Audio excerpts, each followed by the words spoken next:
कक्षा 10वीं home science short question number 1, मनुष्य के जीवन को कितनी अवस्थाओं में बांटा गया है?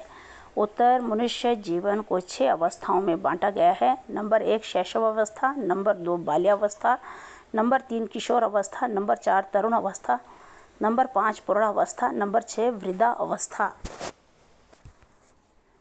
प्रश्न नंबर 2 शॉर्ट क्वेश्चन, क्रोध को रोकने के क्या उपाय हैं? उत्तर, क्रोध को रोकने के सुझाव। नंबर 1 क्रोध के कारणों को दूर करना।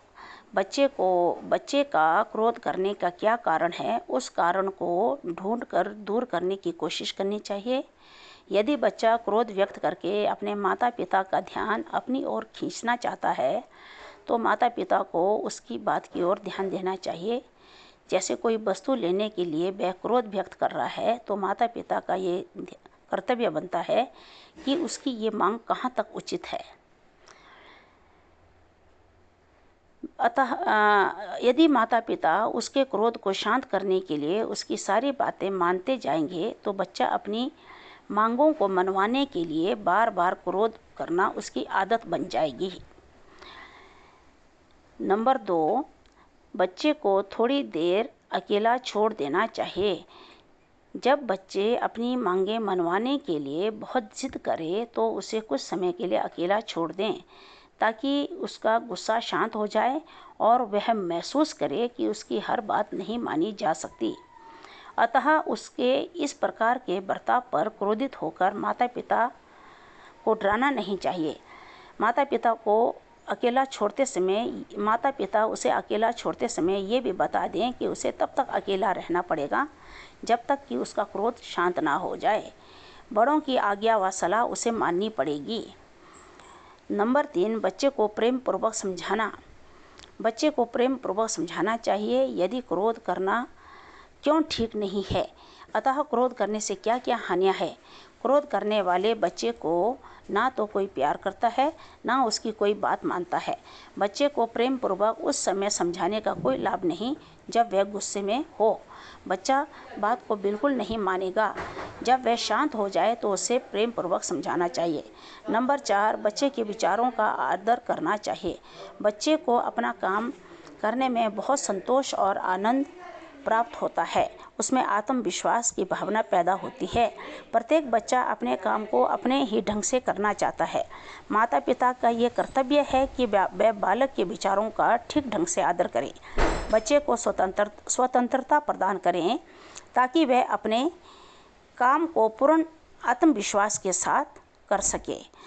जहाँ उसके काम में सुधार की आवश्यकता है वहाँ उसका सहयोग करना चाहिए।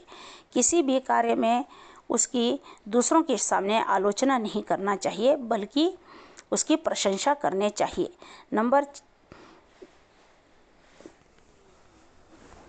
क्वेश्चन नंबर 3 अंगूठा चूसने की आदत का सुधार किस प्रकार करोगे?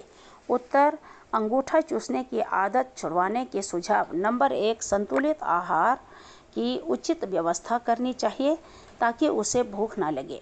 नंबर 2 बच्चों को खेलने की उचित व्यवस्था करनी चाहिए। उसकी आयु के बच्चों को उसके साथ खेलने के लिए व्यवस्था करनी चाहिए। नंबर 3 बच्चे को अच्छे खिलौने देने चाहिए।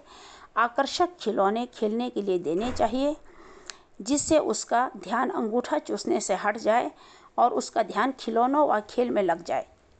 नंबर 4 यदि बच्चा किसी थकावट के कारण अंगूठा चूसना शुरू कर देता है तो वह कारण ढूंढकर दूर करना चाहिए। उसे अधिक थकावट का अनुभव नहीं होने देना चाहिए। प्रश्न नंबर 4 बच्चों में कौन कौन सी गंदी आदतें पड़ जाती है? किसी एक गंदी आदत के सुधार का विस्तार पूर्वक वर्णन करो। उत्तर, बच्चों में कुछ गंदी आदतें निम्नलिखित होती हैं। जैसे नंबर 1 चोरी करना, नंबर 2 झूठ बोलना, नंबर 3 अंगूठा चूसना, नंबर 4 अपशब्द बोलना। नंबर 1 चोरी करना।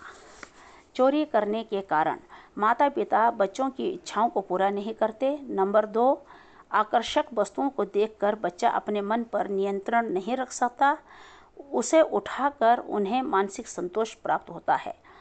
नंबर 3, अपने साथियों के बीच में रहकर उनकी तरह अधिक खर्च करने की आदत डाल लेते हैं। जब उन्हें अपनी संगत के अनुसार चलना पड़ता है तो वे चोरी करना सीख जाते हैं।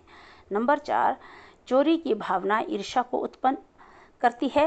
वह वस्तु को चुरा कर उसे नष्ट करके अपनी ईर्ष्या की भावना को संतुष्ट करते हैं। नंबर 5, गंदी संगत से भी चोरी की आदत पड़ जाती है। नंबर 6, आत्महीनता की भावना के कारण वे चोरी करना शुरू कर देते हैं। बच्चों, ये आपका चौथा क्वेश्चन था। बच्चों में कौन कौन सी गंदी आदतें होती हैं, और किसी एक गंदी आदत के ऊपर आपने विस्तार पूर्वक वर्णन करना था, तो मैंने चोरी करना के ऊपर जो है आपको बता दिया है। बाकी आपने सीधा इसके हेडिंग ही लिखना है जो मैंने आपको अभी बोले रिकॉर्डिंग में।